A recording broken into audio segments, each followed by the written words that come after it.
मोदिता। जाकर के कन्हैया के सखाओं ने प्रणाम किया। ब्राह्मण देवता हम प्रणाम करते हैं। यहाँ से थोड़ी दूरी पर कृष्ण बलराम दोनों भैया गौचारण कर रहे हैं, उनको भूख लगी है, आप उनके लिए कुछ भोजन की व्यवस्था कर दीजिए। सज्जनों, ब्राह्मणों को अपने ज्ञान का अभिमान था, विद्वता पर अभिमान था। तो ब्राह्मणों ने कन्हैया की सखाओं को डांट फटकार करके चले जाओ यहाँ से, कहां से आगे ग्वारिया गमारिया पोखरा का पानी पीने वाले, बेजड़ की रोटी खाने वाले। डांट फटकार करके कन्हैया की सखाओं को वापस भेज दिया। कन्हैया की सखा जब कन्हैया के पास में पहुंची, कन्हैया बोले भैया कुछ व्यवस्था करके लाए, बहुत जोर से भूख लग रही है। कन्हैया की सखाओं ने कहा भैया तेने हमको न जाने कन्हैया कहाँ भेज दियो, तू तो भोजन की बात कर रहे हो। अरे उन ब्राह्मण ने तो हमारी राम राम भी स्वीकार नहीं करी, राम राम भी नहीं ली, तू भोजन की कह रहे हो। ले लिया तो संकल्प में बीच में वार्तालाप नहीं करते, बोलते नहीं। अब ब्राह्मण बोल नहीं पा रहे हैं।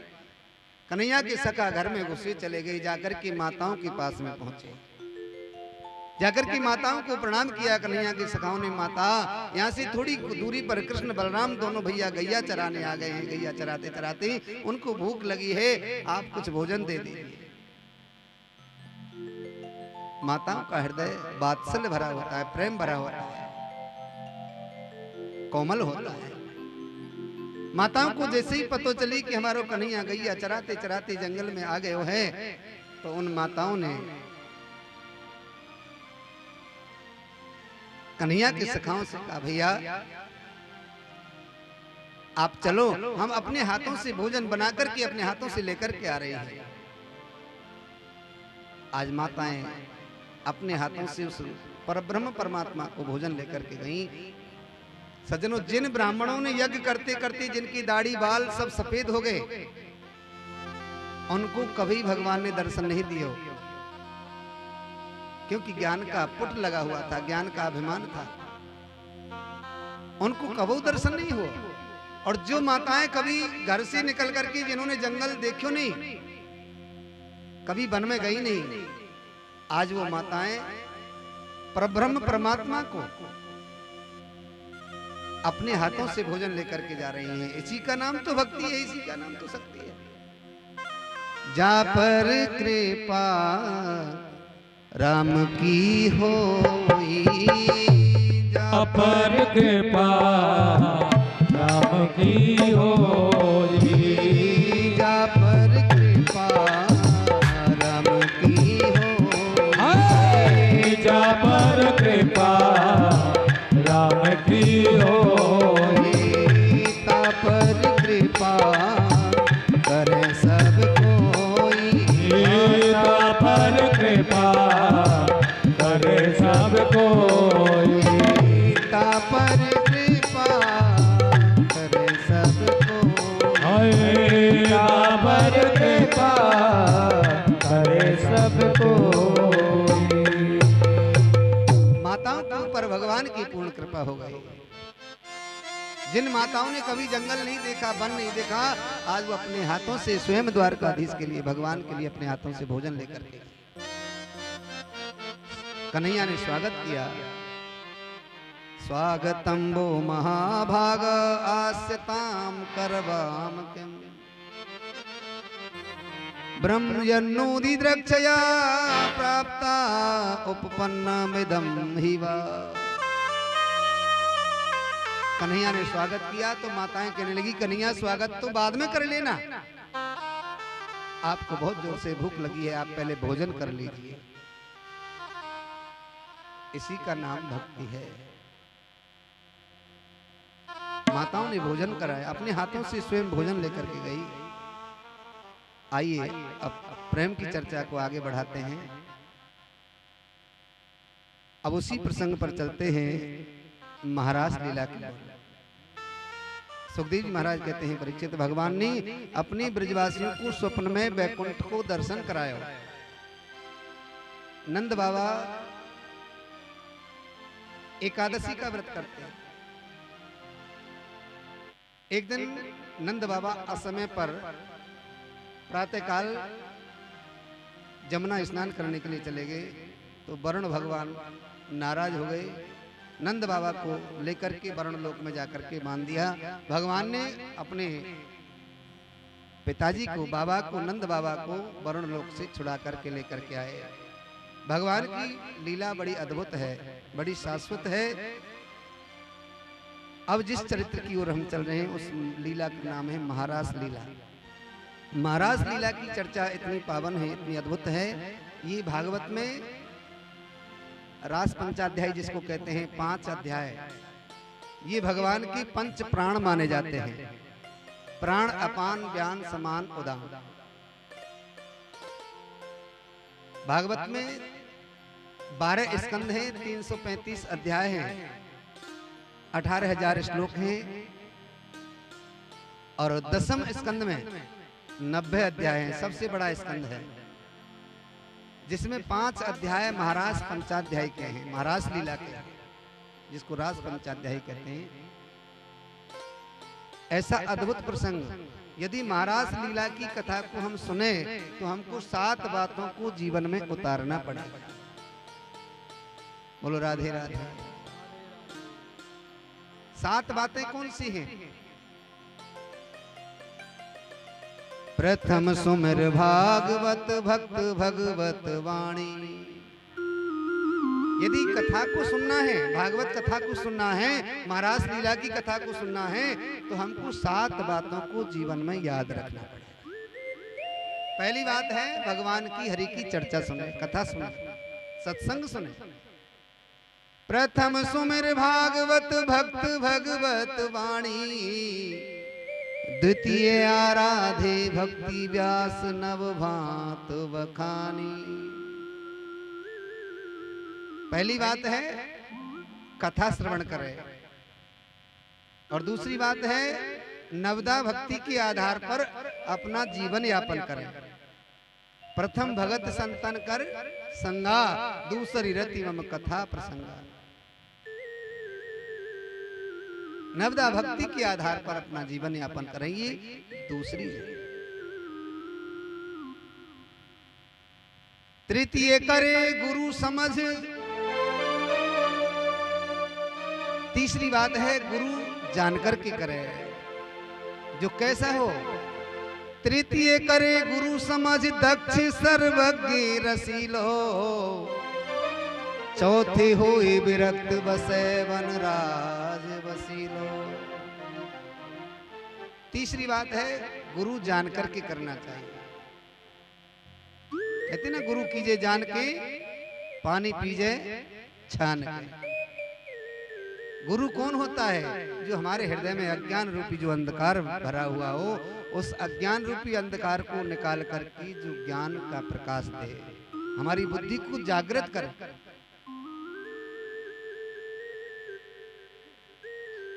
उसी का नाम आज तृतीय करे गुरु समझ, दक्ष माने चतुर ज्ञानी हो। चौथे हुई विरक्त बसे वनराज बसीलो। चौथी बात है अपने मन में विरक्ति को लाएं। ऐसी कथा को, पावन प्रसंग को विरक्त होकर के सुने। पांचे भूले देहि सुध। पांचवी कितनी सुंदर बात कही। पांचे भूले देहि सुध। आप अपनी इस देह की सुध बुध को भूल जाइए इस महारास लीला की कथा को यदि सुन रहे हो तो। आप शरीर से बैठे हैं कहां? कैलूरी में। हमारे देवलती चाचा जी के, बद्री चाचा जी के घर में, श्याम भैया के घर में बैठे हैं। इस बात को भूल जाइए, देह की सुध बुध को भूल जाओ कि हम कहां बैठे हैं, और अपने मन को ले चलिए कहां? शरीर से तो बैठे कैलूरी में, और मन को ले चलिए जहां मेरे गोविंद ने, मेरे भगवान ने, मेरे प्रभु ने ये महारास लीला की। उस पावन पवित्र भूमि का नाम वृंदावन। पांचे धुई भूले देहि सुध, तब छठे भावना रास की। साते पावे रीति रस, श्री स्वामी हरिदास की। तब व्यक्ति रास लीला की कथा का सुनने का अधिकारी होता है। बोलो राधे राधे, जोर से बोलो राधे राधे। हमारे बांके बिहारी की जो प्राकट्य करता है कौन है? स्वामी श्री हरिदास जी महाराज, जो तानसेन के गुरु हैं, जिन्होंने वृंदावन में बांके बिहारी को प्रकट किया। आज भी उस बिहारी जी का जलवा हमारे भारत में ही नहीं विदेशों में फैला हुआ है। मेरे बांके बिहारी समरिया तेरा जलवा कहां पर नहीं है। लोग पीते हैं पी पी के गिरते, हम पीते हैं गिरते नहीं हैं। क्या पी पी के गिरते हैं जी? शराब। ये नशा कैसा है? भांग का नशा कैसा है? गांजे का नशा कैसा है?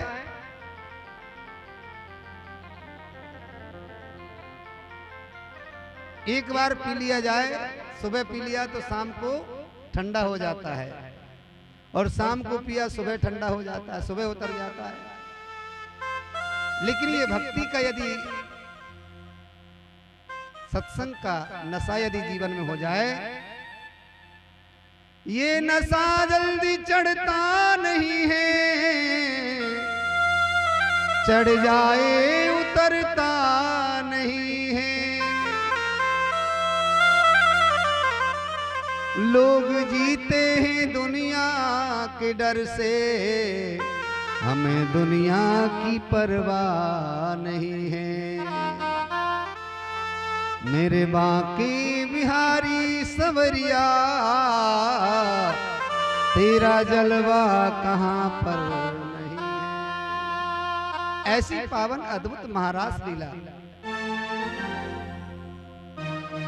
सुखदेव जी महाराज कहते हैं, परीक्षित, भगवान राम जब 14 वर्ष के लिए वनवास गए तो वन में बड़े बड़े दाढ़ी वाले साधु संत महात्मा ने, संतों ने जैसे ही उस भगवान की राम की छवि को देखा तो उनके मन में भी ये भाव आया कि हम भी यदि स्त्री होती इनके चरणों की सेवा करती। तो आज वही संत वृंदावन में गोपी बन करके आए उस महारास लीला का दर्शन करने के लिए। गोपी का मतलब क्या है?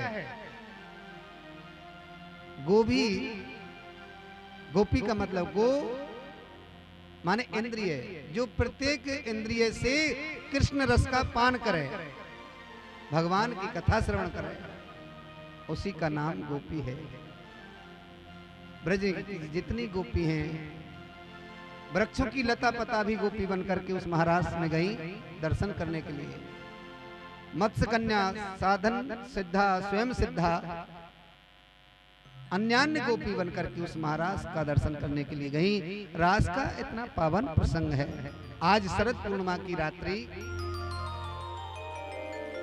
और शरद पूर्णिमा की रात को मेरे गोविंद ने आधी रात पर यमुना के किनारे जाकर के बड़ी सुंदर स्वर लहरी से अपनी वेणु का निनाद किया। मधुर बांसुरी बजाई, श्याम तेरी बंसी बजे धीरे धीरे, बजे धीरे धीरे यमुना के तीरे, अरे लाला तेरी, अरे श्याम तेरी बंसी बजे धीरे धीरे, तेरी बंसी बजे धीरे धीरे, तेरी बंसी बजे धीरे धीरे, तेरी बंसी बजे धीरे धीरे, यमुना के तीरे, बजे धीरे धीरे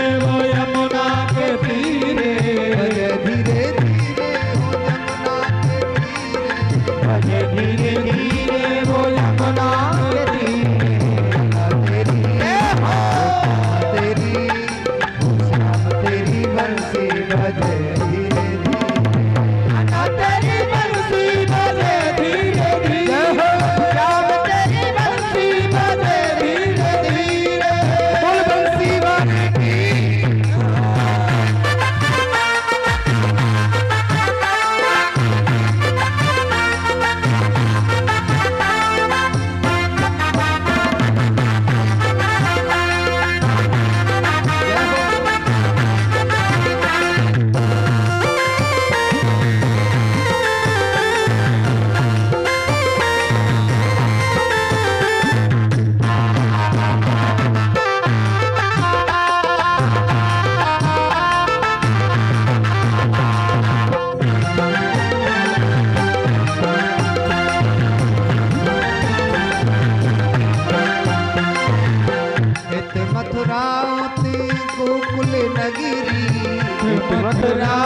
के गोकुल नगरी मथुरा गोकुल नगरी के मथुरा के गोकुल नगरी चुमे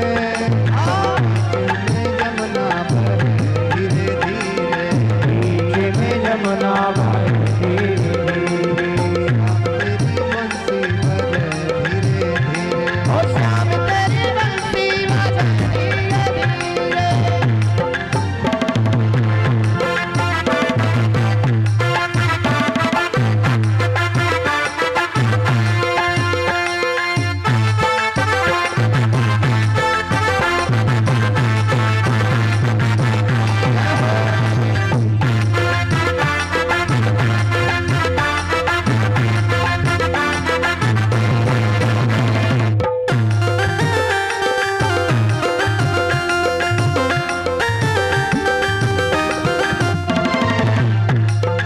इधर में मन सुखी उधर श्री रामा तुम्हें मन सुख उधर श्री रामा इधर में मन सुखी उधर श्री रामा घर में मन सुख उधर श्री रामा चुमे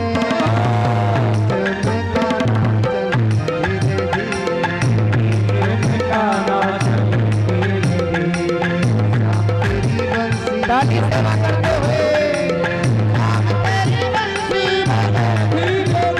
धीरे धीरे वो जमुना के तीरे धीरे धीरे वो जमुना के तीरे धीरे धीरे वो जमुना के तीरे धीरे धीरे वो यमुना के तीरे आना तेरी बंसी बजे धीरे धीरे आना तेरी बंसी बजे धीरे धीरे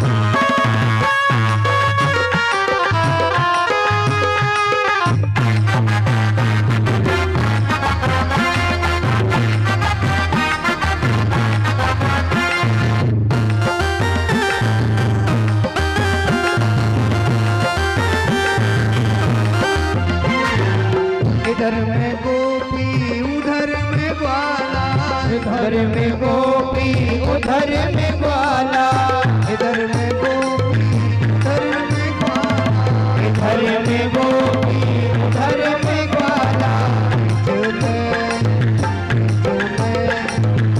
चुमे गैया चल धीरे धीरे धीरे में गैया चल धीरे धीरे बंसी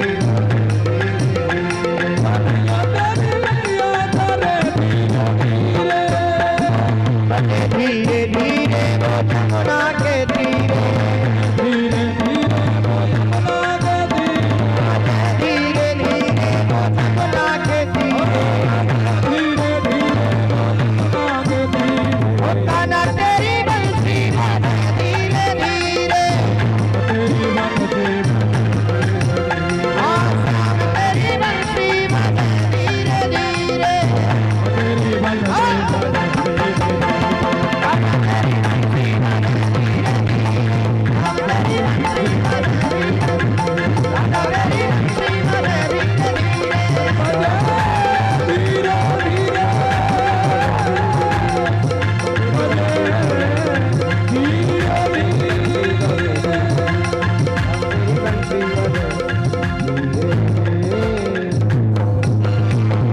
बोलो बंसी वारे की जय श्याम जय जय। तेरी बंसी बजे धीरे धीरे।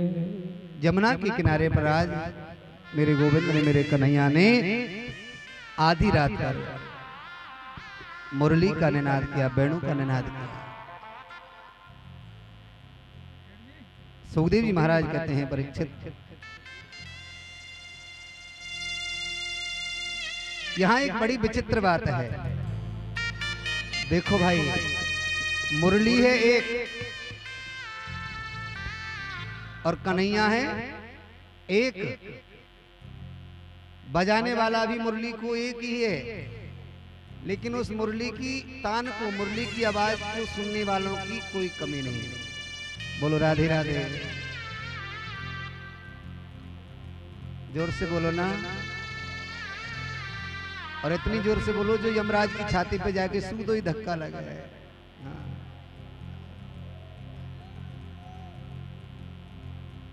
आज हमारे गांव से भी हमारे नवयुवक मंडल जो हमारी कदम खंडी के लिए हर प्रकार से समर्पित हैं। मंदिर का बहुत अच्छा इस समय उद्धार चल रहा है। काफी छोटे छोटे बच्चे हैं गांव के, लेकिन इतना विकास कर रहे हैं, ये सब कदमखंडी बारे की कृपा है।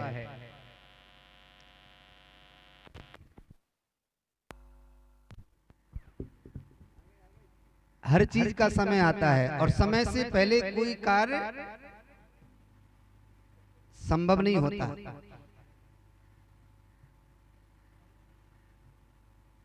तो अब आकर के कुछ हमारे गांव की दशा भी सुधर रही है। कदमखंडी बाबा, कदमखंडी बारे की कृपा से कदमखंडी का भी उद्धार हो रहा है और उससे ही हमारा भी उद्धार होगा। जिसने मंदिर से, ब्राह्मण से, गौ से, संतों से ईर्ष्या करी, बैर किया, उसका पतन जरूरी है। पतन अवश्य होगा। संत ब्राह्मणों से ईर्ष्या करने वाले का, गौ ब्राह्मणों से, गौ की हत्या करने वाला, गौ का वध करने वाला, गौ से, संतों से, ब्राह्मणों से और मंदिर दे वाले की जमीन को जो हड़पते हैं ना, उनको रौरव नाम के नरक में जाना पड़ता है। कुंभी पाक नरक भी उनको झेलता नहीं।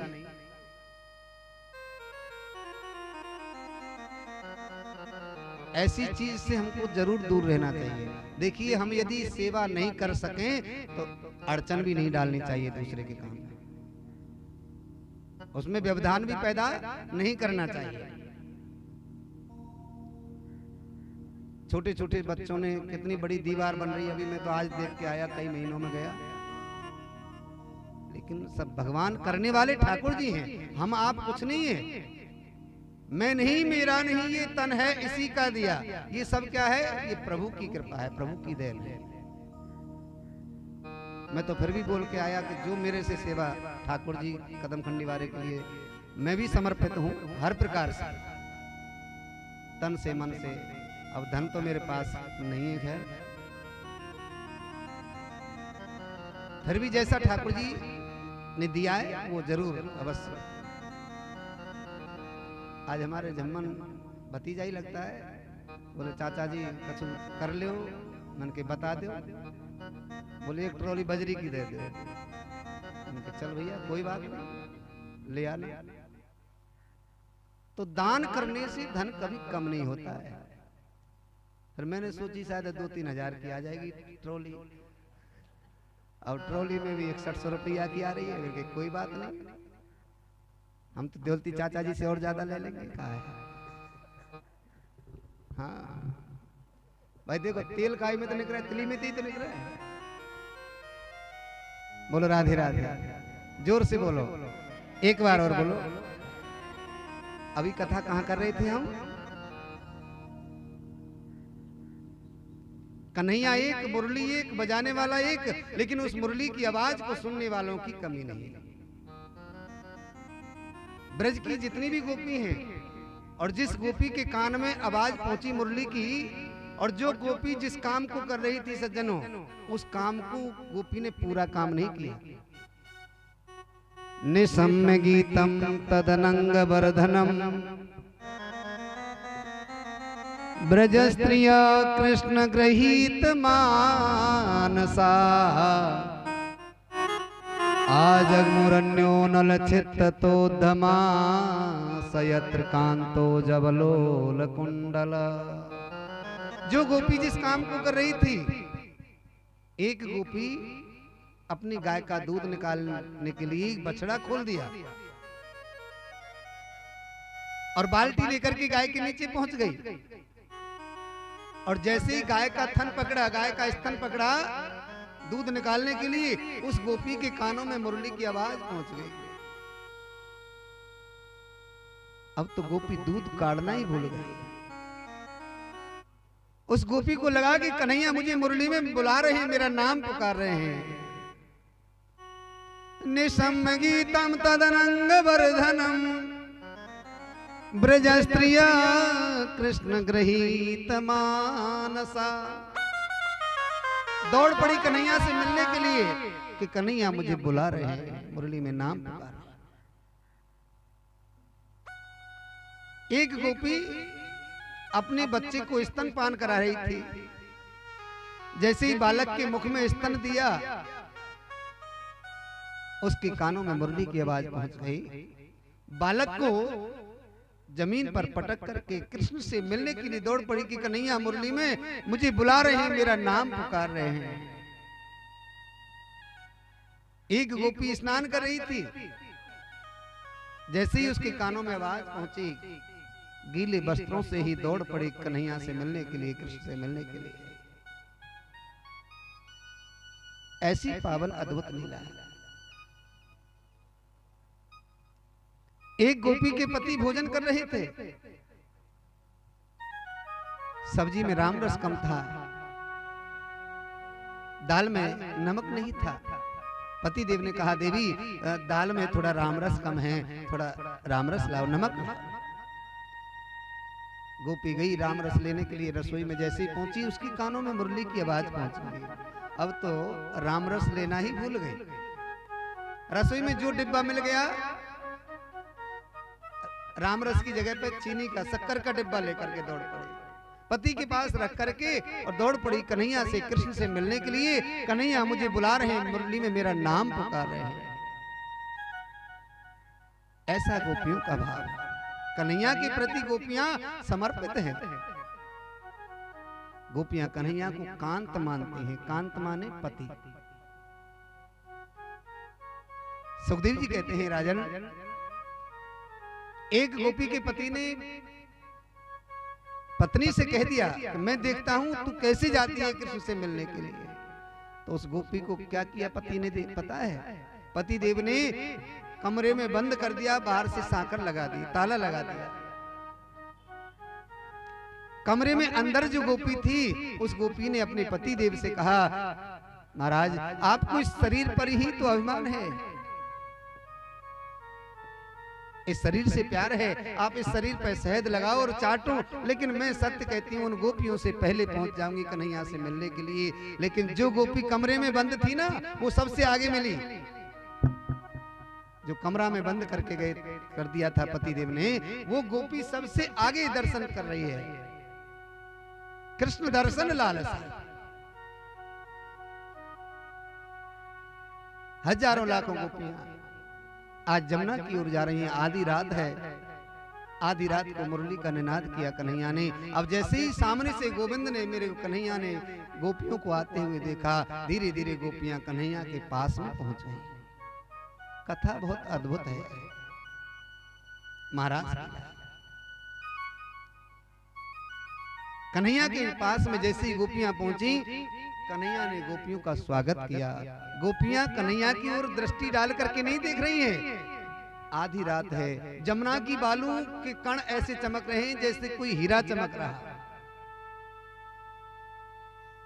गोपियां नीचे नजर डाल करके अपने पैर के अंगूठे के नख से जमुना की बालू को कुरेद रही हैं।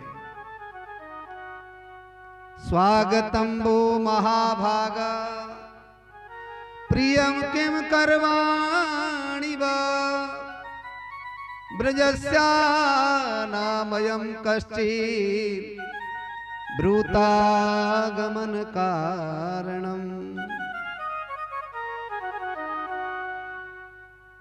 देखिए भक्तों, भगवान पहले तो जीव को अपने पास बुला लेता है, और जीव जब परमात्मा के पास में पहुंच जाता है तो भगवान फिर उसकी परीक्षा लेते हैं, उसको ठोक पीट करके देखते हैं कि इसकी भावना अपवित्र तो नहीं है, मन मैला तो नहीं है, भावना गंदी तो नहीं है। ऐसे ही आज भगवान गोपियों की परीक्षा ले रहे हैं। भगवान ने कहा स्वागतम सुस्वागतम, हे माँ भागाओ आप आई हो, मैं आपका स्वागत करता हूं, सुस्वागतम। लेकिन ब्रजस्यानामयम कश्चित ब्रूता गमन कारणम, आप आई हैं, मैं हार्दिक अभिनंदन करता हूं, स्वागत करता हूं, लेकिन वो भी आधी रात को आई है। आधी रात को आपका आने का कारण क्या है? ब्रूता गमन कारणम, आप अपना आने का कारण बताओ। गोपियां कोई जवाब नहीं दे रही हैं। बहुत देर हो गई, फिर कन्हैया कहने लगी तुम सोचोगी कि हम बिल्कुल नहीं आती, लेकिन हम इसलिए चली आई हैं कि हमने जंगल ना देखो, वन नहीं देखो है। अरे गोपियों, तुमको मालूम है इस बियावान जंगल में बड़े बड़े हिंसक प्राणी रहते हैं। रजन्ने सा घोर रूपा घोर सत्व निसेविता, ये रात्रि कितनी भयानक है, और आधी रात को, ऐसी भयानक रात को आप अपने पतियों को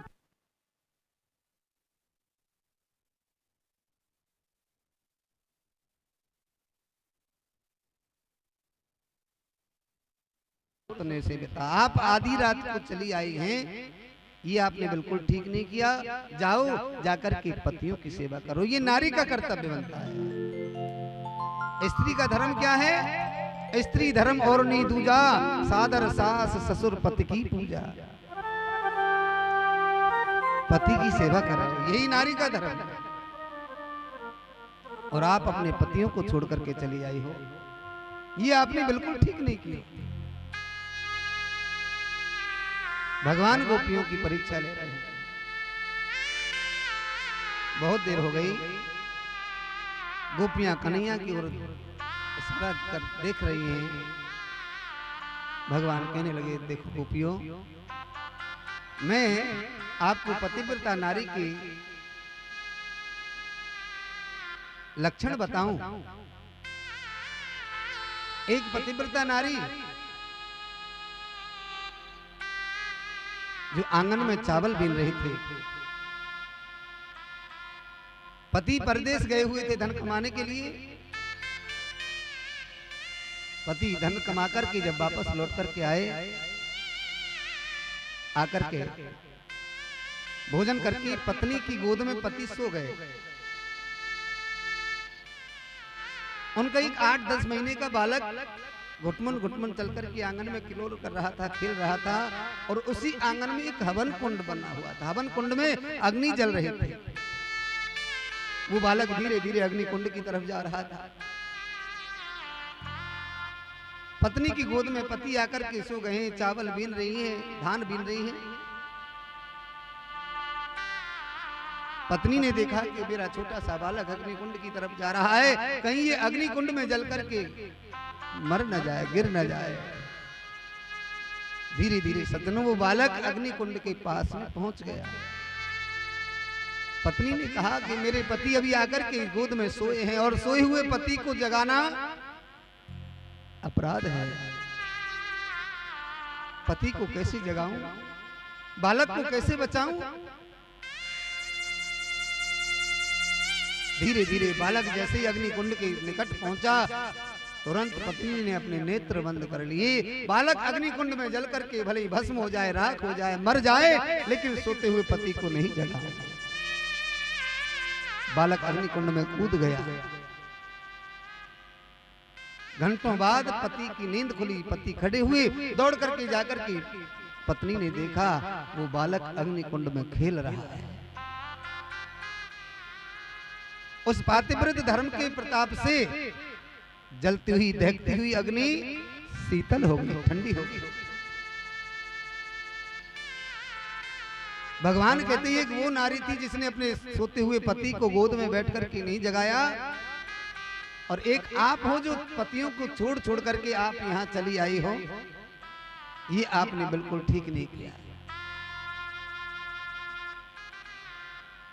जाओ जाकर के पति की सेवा करो।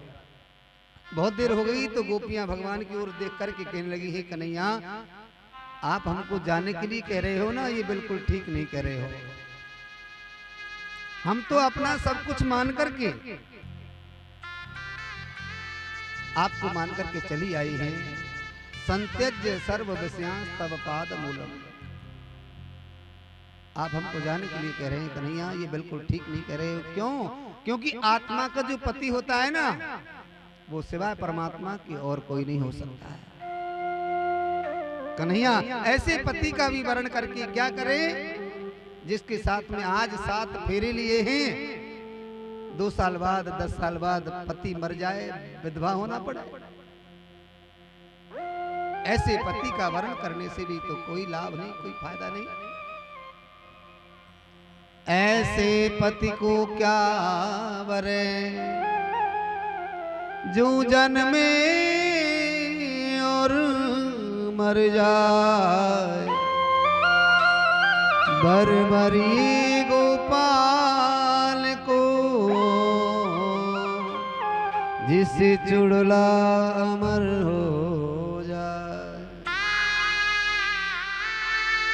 पति वर्ण करें तो उस गोपाल को, उस नंदलाल को, ठाकुर को करें जिससे जीवन जीने जैसा बन जाए, जीवन मुक्त हो जाए। कन्हैया, आप हमसे जाने के लिए करें, ये बिल्कुल ठीक नहीं करें। अरे हमसे अच्छी तो बेचारी मीराबाई थी जिसने आपको पा लिया। मेरो तो गिरधर गोपाल दूसरो ना कोई, जाके सिर मोर मुकुट मेरो पति सोई। असवन जल सींच सींच प्रेम बेल बोई, अब तो बेल फैल गई अमृत फल होई। दधी की मथानी बड़े प्रेम से बुलोई, माखन सब काढ़ लियो छाछ पियो कोई। मेरो तो गिरधर गोपाल दूसरो ना कोई। हमसे अच्छी तो बेचारी मीरा थी। भगवान भक्त की परीक्षा लेता है। गोपियां कहती हैं कन्हैया, जैसे उदाहरण आपने दिए ना, ऐसे 2-4 दृष्टांत तो हम भी पतिव्रता नारी के जानते हैं। भगवान बोले, जानती हो तो बताओ। तो गोपियां कहने लगी, हे कन्हैया, एक पतिव्रता नारी और उसके पति परदेश जाने के लिए पत्नी से कहने लगे, देवी मैं परदेश धन कमाने के लिए जा रहा हूं। तो पत्नी ने कहा, महाराज मैं आपके बिना कैसी रहूंगी, मैं तो एक क्षण भी आपके बिना नहीं रह सकती। तो पति देव ने अपना फोटो ला करके दे दिया और कहा, देवी आप आज से, मुझे मालूम है कि तुम मेरे बिना नहीं रह सकती, मेरी पूजा करती हो, आज से तुम मेरे फोटो की पूजा करना। अपना फोटो दे करके चले गए धन कमाने के लिए। वर्षों धन कमाया। वर्षों के बाद में जब पति लौट करके आए तो उस समय पत्नी फोटो की पूजा कर रही थी, किवाड़ बंद थी। आकर के पति देव ने साकर खटखटाई, देवी मैं आ गया, किवाड़ खोलो। तो हे गोपाल, हे कन्हैया, हम आपसे पूछना चाहते हैं, पति धन कमा करके वापस लौट करके आ गए और दरवाजे पर दरवाजा खटखटा रहे हैं द्वार पर, और पत्नी फटी फोटो की पूजा कर रही है। तो हम आपसे पूछना चाहते हैं कि वो फोटो की पूजा करे या द्वार खोले। भगवान कहने लगे, गोपियों तुम कितनी पागल हो। अरे अब तक फोटो की पूजा करती रही, कोई बात नहीं। जब धन कमा करके पति, सचमुच के पति जब आ गए हैं तो तुरंत द्वार खोलना चाहिए। गोपियां कहने लगी, कन्हैया आपके ही मुख से उत्तर मिल गया। आज तक तो हमने फोटोओं की पूजा की, फोटो के पति की सेवा करी। आज हमको सच्चा पति मिल गया है, और सच्चा पति आत्मा का सच्चा पति सिवाय परमात्मा के, सिवाय भगवान के और दूसरा कोई नहीं हो सकता। भगवान परीक्षा ले रहे हैं, गोपियां परीक्षा में पास हो गई। भगवान कहने लगे, गोपियों में तुम्हारी पूजा से बहुत प्रसन्न हूं, मैं तुम्हारे साथ में महारास लीला कर, मैं तुमसे बहुत खुश हूं। गोपियों के साथ में भगवान रासलीला करने के लिए तैयार हुए। दो दो गोपी, बिच बिच माधव, दो गोपी एक कृष्ण, दो गोपी एक कन्हैया, गलबैया डाल करके भगवान गोपियों के साथ में रास करने लगे। लेकिन सज्जनों, यहाँ गोपियों को सुंदरता का अभिमान हो गया, सुंदरता का पुट लग गया। भगवान समझ गए गोपियां अभिमान कर रही हैं सुंदरता का। गोपियों के मन में क्या अभिमान था कि हम कितनी सुंदर हैं, जो स्वयं भगवान हमारे साथ गलवैया डाल करके लिपट करके रास लीला कर रहे हैं। हमसे ज्यादा सुंदर इस संसार में और कोई स्त्री नहीं हो सकती। सुंदरता का अभिमान हो गया। लेकिन भगवान के सामने किसी का अभिमान नहीं टिकता। राधा रानी को लेकर के भगवान गोपियों के बीच से अंतर ध्यान हो गए। जैसे ही गोपियों के बीच से राधा रानी को लेकर के कन्हैया अंतर ध्यान हुए तो गोपियां कृष्ण को ढूंढने लगी, रोने लगी। हे कन्हैया, हे कृष्ण, हे माधव, हे गोविंद, हा नाथ रमणा प्रेष्ठ, क्वासी क्वासी महाभुज। हे रमणनाथ, हे गोपीनाथ, आप हमको छोड़ करके कहां चले गए? गोपियां विलाप कर रही हैं। मार्ग में जो भी मिल जाता है उसी से पूछ लेती। आगे गई, पीपल देवता से पूछने लगी, हे पीपल देवता, दुनिया तुम पर जल चढ़ाती है, लक्ष्मी नारायण का तुम्हारे अंदर वास है, आपने तो हमारे कन्हैया को जाते हुए देखे होगो, आप ही बता दीजिए हमारे कन्हैया, हमारे कृष्ण किस दिशा में गए हैं? पीपल देवता ने कोई जवाब नहीं दिया। आगे गई, आगे जाकर के तुलसी माता से पूछने लगी, कच्चे तुलसी कल्याणी गोविंद चरणा प्रिय। हे तुलसी माता, आपके बिना तो भगवान भोग भी स्वीकार नहीं करते हैं, इसलिए तुलसी माता आपको तो जरूर पता होगी कि वो कन्हैया किस दिशा में गए हैं, आप ही बता दीजिए। तुलसी माता ने कोई जवाब नहीं दिया। आगे चलती जा रही है, कृष्ण को ढूंढते ढूंढते ऐसा लग रहा है मानो गोपियां स्वयं कृष्ण बन गई हों। स्वयं पृथ्वी माता से, चिति माता से पूछने लगी, है पृथ्वी माता, वो कन्हैया आकाश में उड़ करके तो नहीं गया होगा, वो आपके ऊपर ही तो चल करके गया होगा। माता, आपको पता हो तो आप ही बता दीजिए वो कन्हैया किस दिशा में गए हैं? लाली मेरे लाल की जीत देखूं तितला, लाली देखन में चली मैं भी हो गई लाल। आज गोपियां ढूंढते ढूंढते कृष्ण को ऐसा लग रहा है मानो स्वयं गोपी कृष्ण बन गई हो। भगवान को जानने वाला स्वयं भगवान का ही हो जाता है। जो जानही ताहे देव जनाई, जानत तुम ही हो जाए, परमात्मा का ही बन जाता है। गोपियां विलाप कर रही हैं। किशोरी श्री राधा रानी को लेकर के जब कन्हैया दूर चले गए, आपस में गोपियां कृष्ण को खोज रही हैं। ऐसा लग रहा है मानो स्वयं गोपी कृष्ण बन गई। एक गोपी दूसरी गोपी से कहती है, आ जाओ ब्रजवासियों, माखन की चोरी करेंगे। एक गोपी कहती है, आ जाओ ब्रजवासियों, मैंने गिरिराज महाराज उठा लियो, गिरिराज की शरण में आ जाओ। मैंने पूतना मार दी, मैंने सक्तासुर मार दियो, अघासुर मार दियो। मानो स्वयं गोपी कृष्ण बनी। गोपी कृष्ण को खोजते खोजते जब कन्हैया नहीं मिले, राधा रानी को लेकर के जब कन्हैया दूर चले गए, किशोरी श्री राधा रानी के मन में ये विचार आया, भाव आया कि मैं गोपियों को छोड़कर के कृष्ण को लेकर के दूर चली आई, मैंने ये ठीक नहीं किया। तो राधा रानी कन्हैया से रूठने लगी। गोपियों को तो अभिमान का, सुंदरता का अभिमान था, इधर राधा रानी को गुमान हो गया, आत्मीयता के प्रति कन्हैया से रूठने लगे।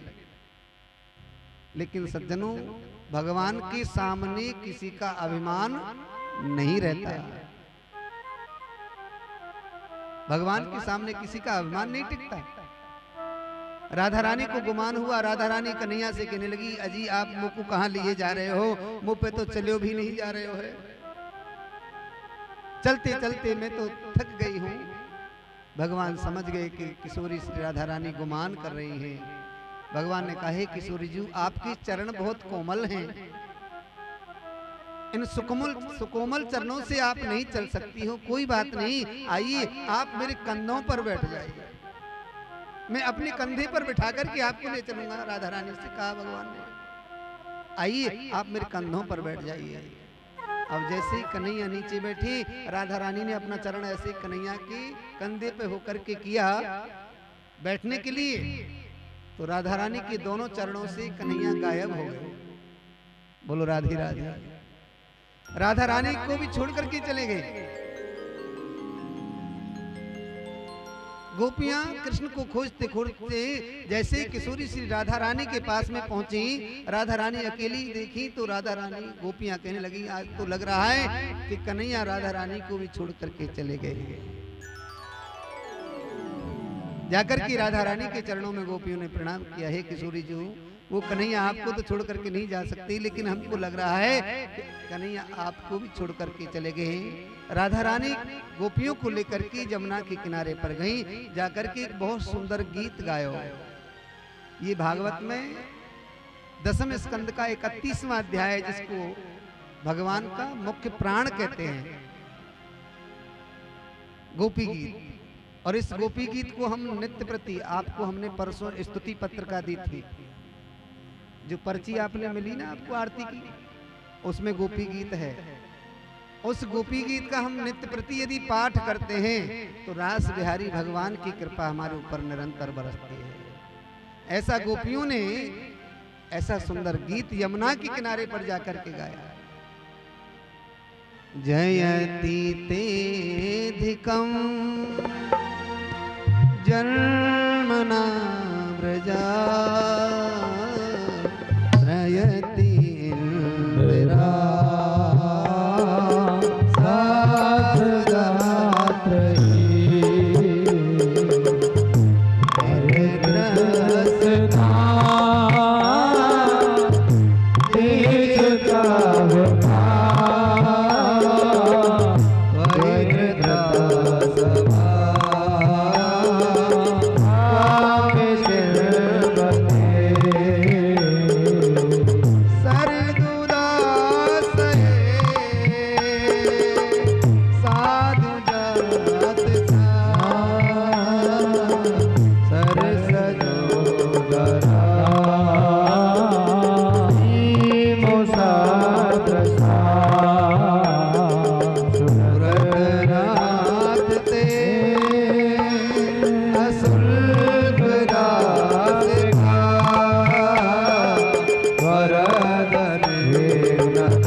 जय जय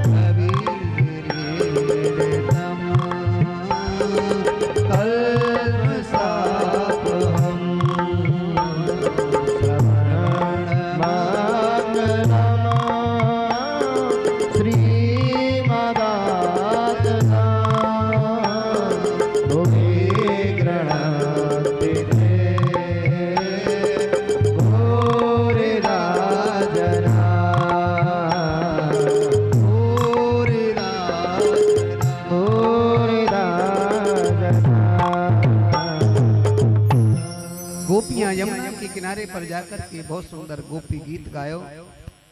ये संस्कृत में है गोपी गीत। ऐसा अद्भुत गीत गाया गोपियों ने। आज गोपियां विलाप कर रही हैं जाकर के यमुना के किनारे पर, हे कन्हैया, हे गोविंद, हे माधव।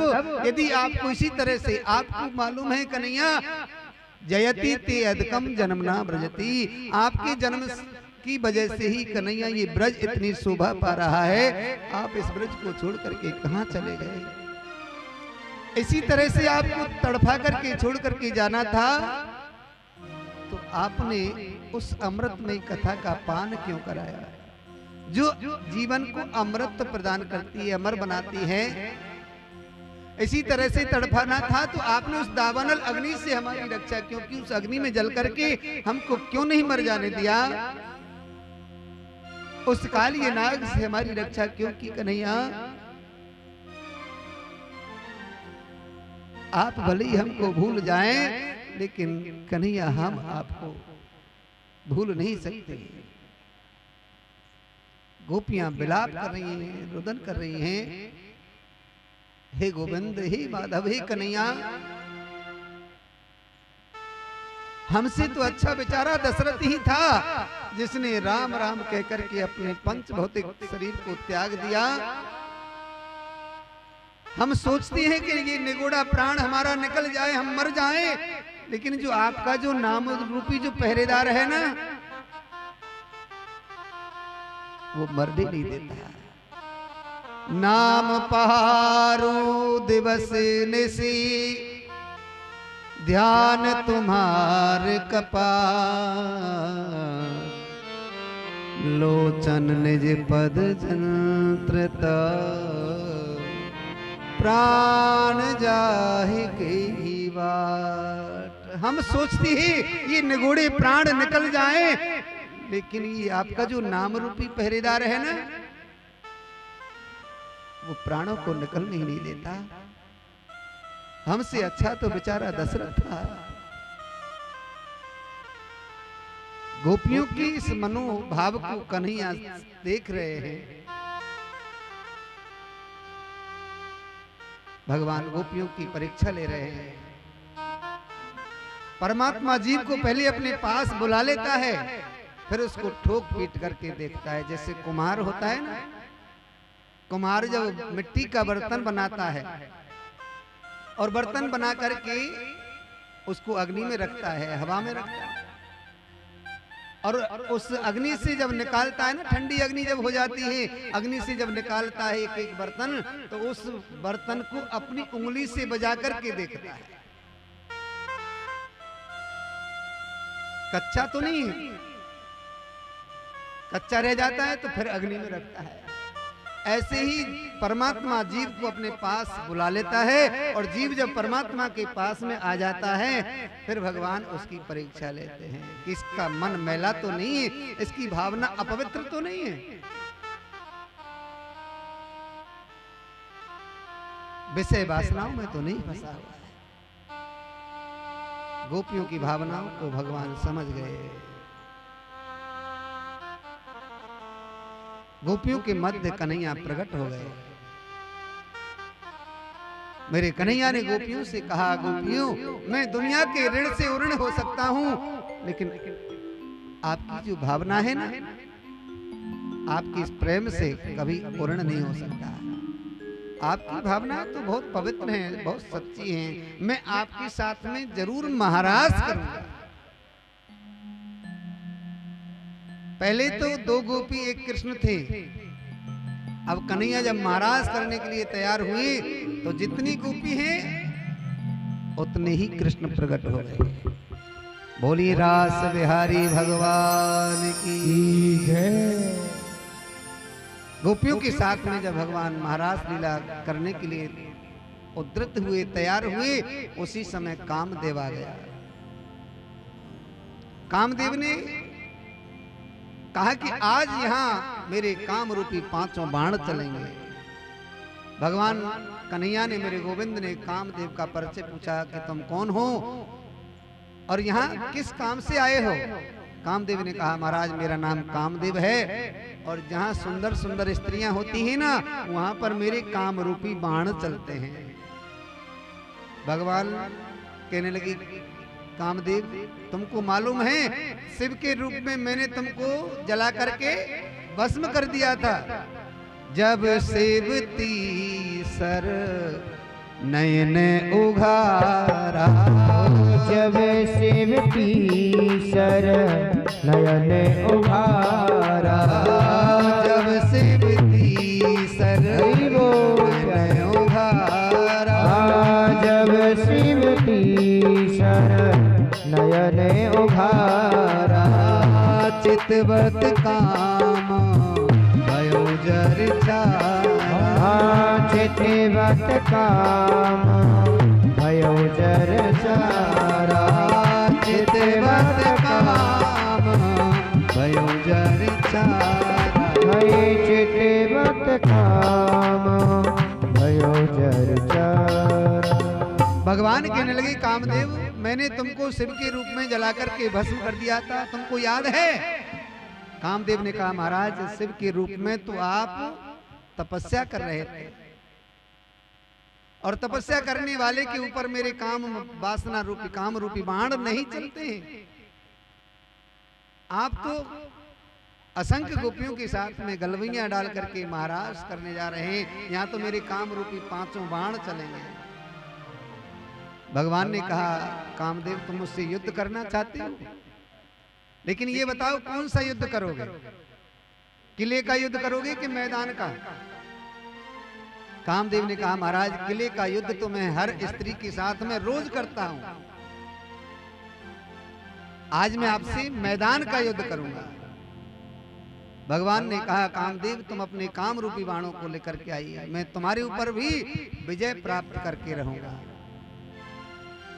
कामदेव काम रूपी बाणों को लेकर के आया। भगवान गोपियों के साथ में महाराज के लिए तैयार हो गए, गलवैया डाल करके नृत्य करने लगे। इतना सुंदर महारास लीला गोकुल में देखो, वृंदावन में देखो, मुरली बाजे रे, श्याम संग राधा नाचे,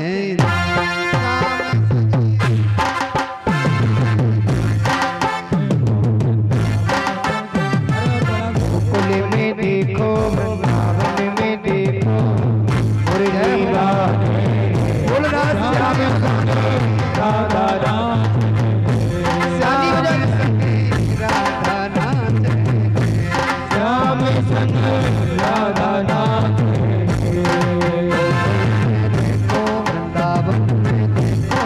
गोकुल में देखो, वृंदावन में देखो, मुरली बाजे श्याम संग राधा नाचे, ओ श्याम संग राधा नाचे।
मीठी मुरलिया।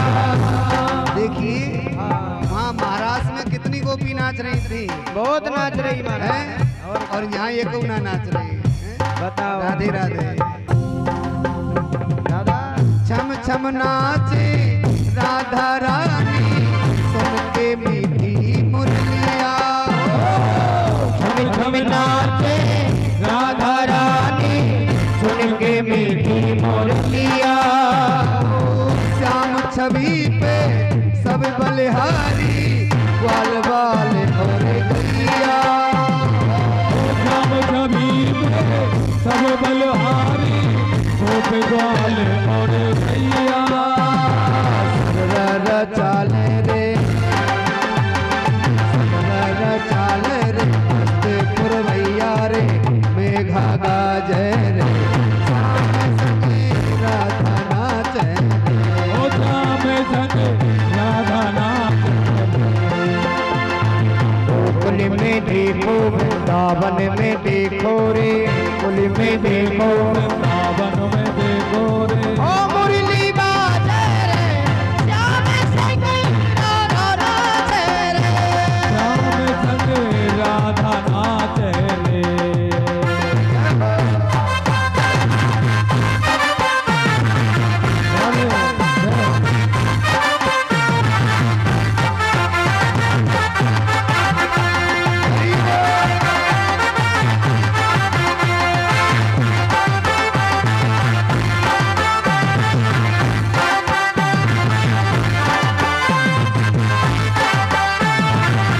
देखिए उस महाराज का दर्शन करने के लिए कितने लोग गए, कितनी गोपी गई।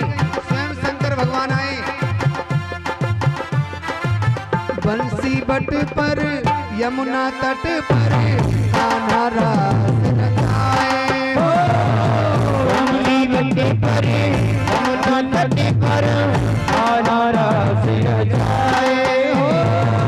बंसी बट पर यमुना तट पर कान्हा रास रचाए।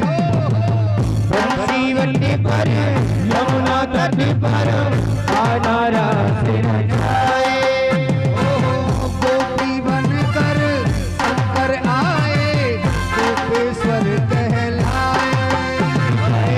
गोपी बनकर शंकर आए गोपेश्वर कहलाए। डम डमरू बाजे डमरू बाजे डम डमरू बाजे डमरू बाजे। माँ की मुरली पे सारा जग नाचे श्याम श्याम राधा नाचे रे।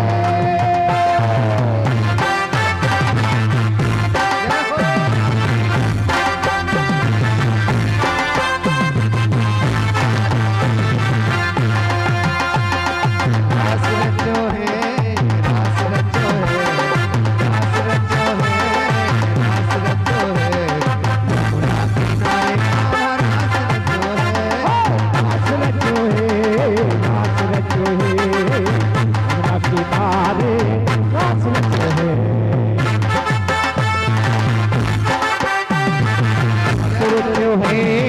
नाच रचो है यमुना किनारे कान्हा नाच रचो है। नाच रचो है नाच रचो है यमुना किनारे नाच रचो है। चंद्र किरण सो श्याम सलोना दो अखियां कजराई हो। श्याम सलोना तो आंखें कजराई हो। चंद्र किरण सो श्याम सलोना दो अखियां कजराई। दोनों में सो श्याम सलोना तो अखियां कजराई। नाचे गोपिन के संग जग के पालनहारी। हम नाचे गोविंद से सनो जग के पालनहारी। श्याम बिहारी श्याम बिहारी हमारी प्यारी संग ब्रज में विराजे रे। श्याम संगे राधा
जय जय श्री राधे। श्री राधे हरि जितनी गोपी उतनी कन्हैया। गलबियां डाल करके भगवान नृत्य कर रहे हैं, महाराज कर रहे हैं। और उसी महाराज का दर्शन करने के लिए कैलाश पर्वत से भोले बाबा पधारे हैं। बोलो राधे राधे। शांति से कथा सुनेंगे तो आनंद ज्यादा आएगा। बोलो राधे राधे। आज भोले बाबा कैलाश पर्वत से दर्शन करने के लिए पधारे, लेकिन महाराष्ट्र में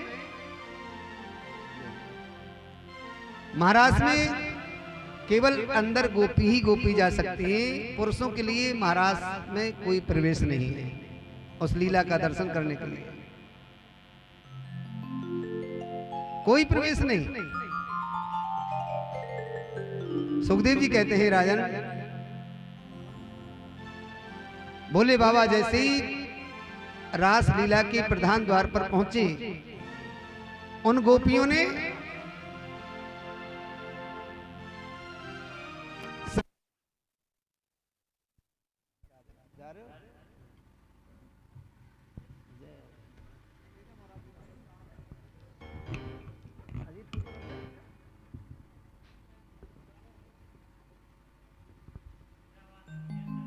शंकर भगवान को रोक दिया गोपियों ने कि महाराज आप अंदर नहीं जा सकते। शंकर भगवान ने कहा, गोपियों में तो इतनी दूर से आस लेके आया हूं कैलाश पर्वत से, आप मुझको अंदर जाने की अनुमति दो। जो दो गोपी पहरा दे रही थी ना महाराज लीला के द्वार पर, उन गोपियों ने अंदर नहीं जाने दिया भूत भावन भोलेनाथ को। गोपियां कहने लगी, बाबा आप यदि महाराज लीला को दर्शन करना चाहो ना, यदि दर्शन करना चाहते हो, आप लीला देखना चाहो महाराज लीला को, तो आप पहले इस सरोवर में नहा के आओ, प्रेम सरोवर में डुबकी लगा के आओ, जब आपको अंदर जाने दिया जाएगा। अब सज्जनों, शंकर भगवान गए प्रेम सरोवर में, जैसे ही डुबकी लगाई, अब डुबकी लगा के जैसे ही ऊपर निकले शंकर भगवान, तो शंकर भगवान तो नर से क्या बन गए? नारी बन गए।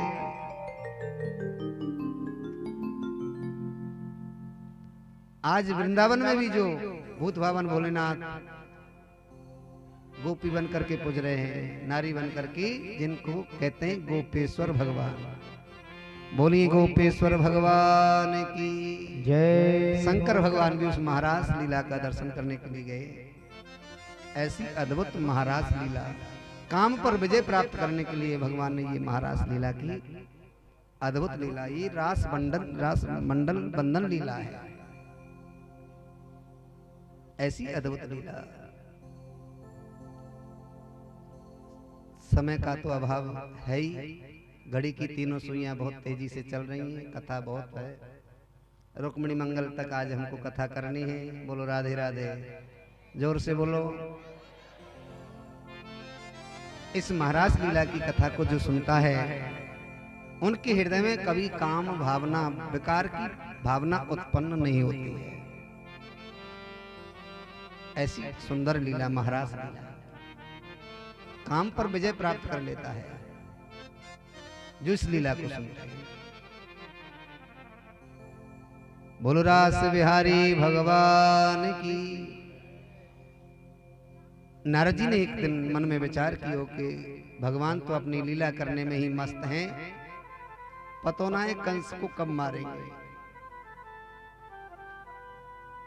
कुछ ऐसी लीला करूं, ऐसा नाटक करूं जिससे मेरे कन्हैया कंस को जल्दी से जल्दी मार दें। नारद जी गए, सीधे कंस के पास में पहुंचे। कंस ने स्वागत किया।